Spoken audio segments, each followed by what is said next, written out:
You're welcome back to the Gavel. Now, earlier we told you that the Joint Senate and House of Representatives Committee working on the Electoral Act Amendment Bill has prepared the bill for a fourth time. Now, this is after President Buhari withdrew assent 3 times on the bill. However, the Director, African Center for Leadership, Strategy and Development, Mr. Igbuzor, insists that the Electoral Act Amendment Bill should have been passed much earlier. Well, we have an Electoral Act that is subsisting, which can be used for the election. But from experiences in the past, if you know what has happened, you know, since 1999, after every election, there's always a review of the Electoral Act, learning from the lessons of the past. But it's also amazing to me that we always wait till the last minute. You'll be shocked that in 2015, the amendment to the Electoral Act was signed into law after the election. We should not be. You know, executive legislature, it is understandable for there to be some tensions. It's even good for the system for there to be some tension. But when they take it to childish level, why do I say childish level? For a long time now, National Assembly say because they are quarreling with the executive, if they bring nomination, they will no longer approve. Wait a minute. How can you take such a decision? For your statutory role,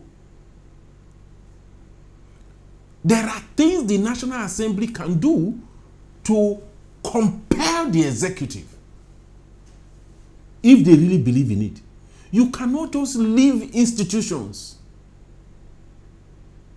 because of bickerings between 2 arms of government. And on this specific case of the Electoral Act, you know, there are many reasons responsible for the challenges, part of which is clear incompetence on the part of the staff responsible for transmitting. If you read the communications, inadvertently they missed out some specific provisions like for the card readers, which was approved on the floor of the National Assembly. So my appeal is to both the National Assembly and the executive that for the sake of our country, they must sheath the sword and quickly deal with those 2 issues of the Electoral Act and the budget for INEC. But also going forward, as a country, we need to take the issue of planning more seriously. The date for 2023 elections is almost known. It's February 2023. So it cannot take you, you know, unexpected. We need to plan for things. We need to plan our lawmaking. We need to plan our budgeting system. In many other countries, by now, we will have known the budget for 2019. Because you can predict these things. I cannot understand why, as a country, we are always waiting for the last minute. So I think that one area where we need change is that we need to focus more on planning. Now, in a matter of months, the election is around the corner, February, and then before you know it, the 8th Assembly is already winding down. What critical legislation do you want to see passed before the expiration of the 8th Assembly? Well, I want to see passage of some laws which has been with them for a long time. The Police Act needs to be passed. The Proceeds of Crime Act, which will help in the fight against corruption and in the management of recovered loot. The Whistleblowers Act, which will protect whistleblowers.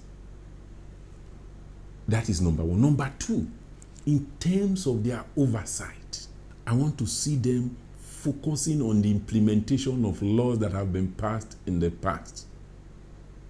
Let me just give few examples. The Public Procurement Act was passed in 2007. And the provisions of the act is that government will set up a procurement council which will be responsible for approval of contracts in the country. Yaradua administration, Jonathan administration, and Buhari administration have all failed or refused to implement the provisions of the act.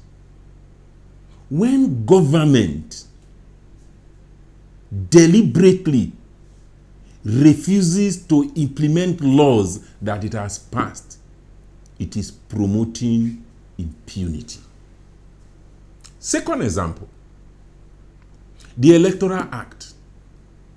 The Electoral Act provides limits, spending limits for candidates in elections. For instance, the limit for a gubernatorial aspirant is 200 million. But what do we see? Even from the adverts alone given by some gubernatorial aspirants, we know the advert rate of channels. We know the advert rate of AIT. We know the advert rate of NTA. The advert alone by some candidates is more than 200 million. In addition, the Electoral Act provides clearly that no individual can donate more than 1 million to a candidate or to a political party. We have seen in this country where people on television donate hundreds of millions and even billions. I remember during the last administration, there was one launching where somebody donated 5 billion. When the law says clearly that you cannot donate more than 1 million naira per person. When we do this, we are destroying the society. We are sanctioning impunity.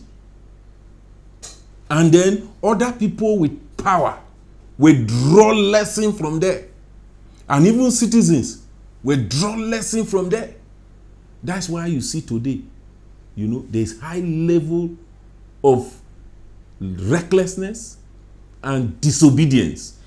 Well, the electoral body INEC is the institution empowered by law, by the Constitution, to monitor and check spending during the elections, campaigns, It's the role of the INEC.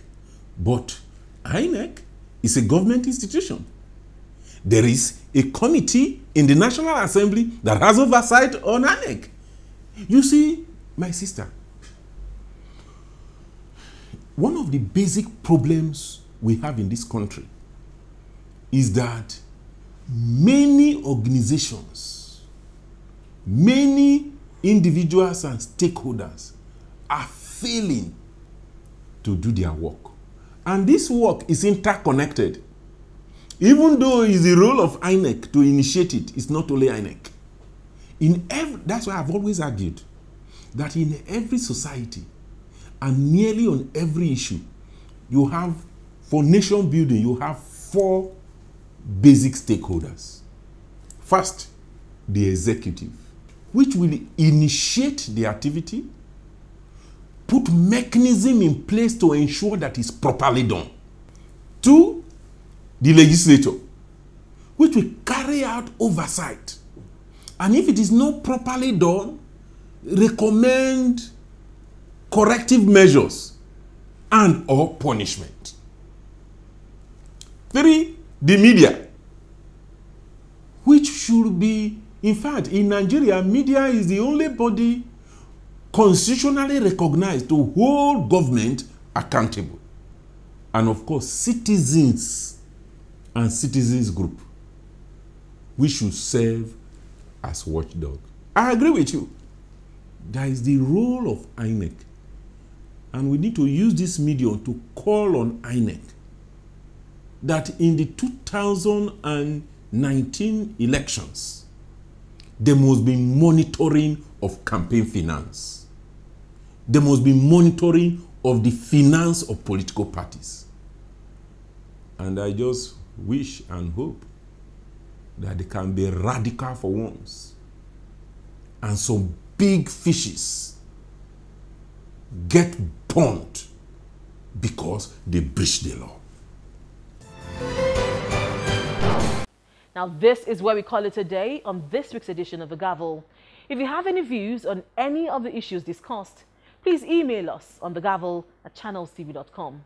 Thank you for staying with us and see you again next week.